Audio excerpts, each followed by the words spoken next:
मुंशी की कहानी। एक समय की बात है। एक गोपाल नाम का एक आदमी रहा करता था। वह बहुत ही ज़्यादा गरीब था, परंतु उसका एक छोले भटूरे का ठेला था। वह लोगों को और गरीब लोगों को मुफ्त में छोले भटूरे खिला दिया करता था, जिस कारण गांव में सभी लोग उसकी तारीफ़ किया करते थे। वह गांव वालों को फ्री में खाना खिलाया करता था। हर रोज़ की तरह उसकी पत्नी बिमला आज भी उससे लड़ने लगती है। ए जी, आ गए आज गरीबों के मसीहा, आ गए खाना खिला के। पता नहीं एक दिन बर्बाद करके फेंक देंगे ये हमको सब पता है। पूरे दिन सिर्फ मैं काम करती हूँ और अपना जाते हैं मुफ्त में छोले भटूरे खिला देते हैं। लोगों को तो यही सिर्फ काम है और हमें को लगता है एक दिन हम ना गरीब हो जाएं। अरे अरे भगवान, तुम रोज रोज की तरह क्यों चिल्लाने लगती हो? तभी गोपाल के घर पे रोहन और उसकी पत्नी आती हैं। अरे भाई गोपाल, देख तू यार मुफ्त में छोले भटूरे क्यों खिलाता है? हम मुझे तो लगता है तू एक दिन गरीब लोगों को खिलाते खिलाते तू ही ना गरीब हो जाए। हाँ, वैसे भी मुफ्त छोले भटूरे खिलाने से क्या फ़ायदा है तेरे को? हाँ भाई साहब, आप समझाइए ना इनको। पता नहीं क्यों फ्री में छोले भटूरे खिलाते रहते हैं, हम लोगों के ऊपर कर्जा भी हो गया है। हाँ, अबे मैं इसको समझाता तो रहता हूँ गोपाल को, परंतु समझता ही नहीं है, तो मैं इसके लिए क्या करूँ बताओ। ये देखो, मैंने अपनी पत्नी के लिए कितना सुंदर सा हार बनवाया है, और वैसे भी देखो ना। ए जी देखो, ये कितना सुंदर सा हार बनवाया है मेरे पति ने, पूरे 5 तोले का है। पर ये तो बहुत महंगा होगा ना? हाँ, महंगा क्यों नहीं होगा, पूरे 5 तोले का है, 5 तोले का। जैसे ही गोपाल की पत्नी बिमला हार को छूने के लिए बढ़ती है, तभी उसकी पत्नी पीछे हट जाती है।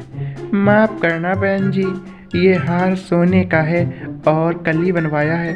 तुम्हारे हाथ भी गंदे हैं, गंदा हो जाएगा और ये काला हो जाएगा, और वैसे भी मैं यही दिखाने के लिए आई थी। तभी वह दोनों लोग चले जाते हैं। दूसरी तरफ गोपाल प्रातःकाल उठते ही फिर से अपने काम के लिए जाता है। उसकी पत्नी पैर पटकती हुई वहाँ से चली जाती है। जैसे ही प्रातःकाल होता है, फिर से छोले भटूरे का ठेला लेकर वह अपनी जगह पर लगाने के लिए चला जाता है। गोपाल बहुत ही ज़्यादा ईमानदार आदमी था। वह अपने छोले भटूरे एक बाजार में लगाया करता था। उसी के सामने एक रजत नाम का एक मुखिया का खास आदमी भी छोले भटूरे की दुकान लगाया करता था। आ गया? हाँ भाई आ गए, क्या दिक्कत है? अबे तू क्यों फ्री में छोले भटूरे खिलाता है? तू मेरा भी धंधा चौपट की है और अपना तो बर्बाद है ही। तू क्यों फ्री में खिलाता है? और वैसे भी मत खिलाया कर। अरे भाई, गरीब लोग हैं, उन्हीं को खिलाता हूँ, वो बेचारे कहाँ से खा पाएंगे। अबे तो यहाँ पर कौन सा रईस लोग छोले भटूरे खाने के लिए आते हैं? सब गरीब ही हैं। तभी वह ऐसा कहकर वहाँ से ठेला लेकर चला जाता है और गोपाल अपना वहीं पर ठेला लगाए रहता है और गरीब लोगों को खाना खिलाता रहता है। दूसरी तरफ रजत मुखिया जी से शिकायत करने के लिए जाता है। अरे काहे रजत, काहे इतने गुस्से में हो? अरे मुखिया जी, वो गोपाल है ना, वो उसको पता नहीं क्या शौक लगी है। वह लोगों को फ्री में छोले भटूरे खिलाता रहता है, और जिस कारण अपना ठेला बिल्कुल भी नहीं चल पा रहा है और लोगों से कमाई भी नहीं हो पा रही है। पता नहीं क्या शौक है उसे फ्री में खिलाने की। अरे तुम काहे परेशान हो रहे हो? उसको ज़्यादा शौक है गरीबों को खाना खिलाने के लिए। अब आपसे उसके पास इतने गरीब जाएंगे कि वह खाना खिलाते खिलाते फिर जाएगा। अरे मुखिया जी, मैं कुछ समझा नहीं। अरे तुम मूर्ख हो, अगर तुम समझते होते मेरी बातें तो आज मुखिया नहीं होते। तभी रजत वहाँ से चला जाता है। अब मुखिया अपनी पूरा दिमाग लगा देता है और वह बस शाम को अपने खास 3 आदमी बुलाता है और उनसे कहता है, अरे देखो मेरी बात सुनो, तुम लोग कल से गरीब बनकर गोपाल के ठेले पे जाओगे और वहाँ में मुफ्त में छोले भटूरे खाओगे, ठीक है? मैंने जो कहा है वही करना। तभी प्रातःकाल होते ही वह तीनों आदमी गरीब का भेष धारण करके गोपाल के छोले भटूरे ठेलों पर पहुंच जाते हैं और वह इतने छोले भटूरे खाते हैं कि दूसरे लोगों को आने ही नहीं देते हैं। वह अब हर रोज़ की तरह भेष बदल बदल कर छोले भटूरे खाते रहते हैं। इस तरह ज़्यादा दिन नहीं लगे, अब तो गोपाल कंगाल हो गया और उसके ऊपर काफ़ी कर्जा चढ़ जाता है। यह सब उसके देख कर गोपाल का भी अब चेहरा उतर जाता है। तभी एक दिन मुखिया और उसका रजत तभी, अरे गोपाल, काहे कहा हुआ है? आज चेहरा तुम्हारा बहुत उतरा हुआ है। अरे नहीं मुखिया जी, अरे उतरा तो हुआ है चेहरा, कुछ तो परेशानी है। अरे अरे, इसका चेहरा क्यों नहीं उतरेगा? बेचारे पे कर्जा बहुत हो गया है, तो चेहरा तो उतरेगा ही। कर्जा इतना हो गया।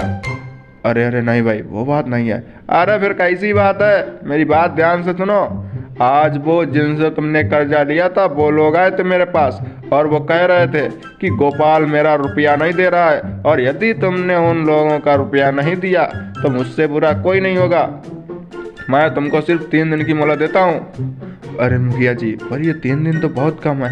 अरे चल चल, 4 दिन ले ले। अगर तूने 4 दिन में पैसे नहीं दिए तो। अरे अरे मुखिया जी, देख, 4 दिन में तुझको पैसे देने ही होंगे, और यदि तुझने 4 दिन में पैसे नहीं दिए तो तुझे बीच चौराहे पर 25-25 चप्पलें पड़वाएंगे, और फिर पैसा भी देना पड़ेगा। अरे अरे मुखिया जी, ऐसा मत कीजिए। नहीं नहीं, तू और फ्री में लोगों को छोले भटूरे खिला ले, गरीब लोगों का मसीहा बन जा। और अब नहीं खिलाएगा फ्री में छोले भटूरे? हाँ, और वैसे भी अमीर लोगों में क्या कांटे लगे हैं? उनको क्यों नहीं खिलाता है? तभी ऐसा कहकर मुखिया वहाँ से चले जाते हैं। वहाँ पर खड़े लोग उस पर हंसने लगते हैं, और तभी अरे अरे ले, मैं तो तुझसे कह ही रहा था, ये ठेला मैं थोड़ी ना लगाता हूँ, ये तो मुखिया का ही ठेला था। मैं तो सिर्फ लेबर बन के रहा करता था। देख, मुखिया तुझसे पूरा सूद समेत ब्याज वसूल लेगा, और तेरी बेइज्जती करेगा वो अलग। तूने मुखिया का बहुत ज़्यादा घाटा किया है। तेरी वजह से मेरा ठेला नहीं चलता था, और ठेला था मुखिया जी का। अरे अरे भाई, अब तो तू गया। अब तो तेरी बेइज्जती होनी पक्की है। तू 4 दिन में पैसे कहाँ से भरेगा? यह सब सोचकर अब तो गोपाल का पूरा चेहरा उतर जाता है। वह बेचारा ऐसे ही उदास चेहरा लेकर जैसे ही घर में आता है, तभी उसकी पत्नी भी चिल्लाने लगती है, ये जी आ गए, बस और नहीं खिलाओगे छोले भटूरे? और अब तो कर्जे में भी डूब गए हो। हाँ, आज मुखिया का आदमी आया था, वो बेइज्जती कर रहा था। हाँ हाँ, मुझे पता है, उसने मेरी भी बेइज्जती करने में कोई कसर नहीं ढीली है। अब मुझे ये बात की फिक्र है कि मैं 4 दिन में कैसे पैसे जमा करूँगा, और नहीं करूँगा तो बेइज्जती भी होगी। ए जी, बस आ गए अपनी औकात पर। हाँ, और खिला लो लोगों को फ्री में छोले भटूरे। फ्री में छोले भटूरे खिलाएंगे? अब तो ये सिर्फ ले दे के ये घर ही रहा है, वो भी इसको बेच दो और उसमें भी छोले भटूरे खिला दो। ऐसा कहते उसकी पत्नी वहाँ से चली जाती है। अब बेचारा गोपाल पूरी रात नहीं सो पाता है। प्रातःकाल उठते ही फिर से वह छोला भटूरे का ठेला लेकर अब की बार वह बाजार की जगह बरगद के पेड़ के पास जाता है और वहीं पर रोने लगता है। क्या गोपाल अपनी समस्या को सुलझा पाएगा? आगे की कहानी देखने के लिए सब्सक्राइब करें।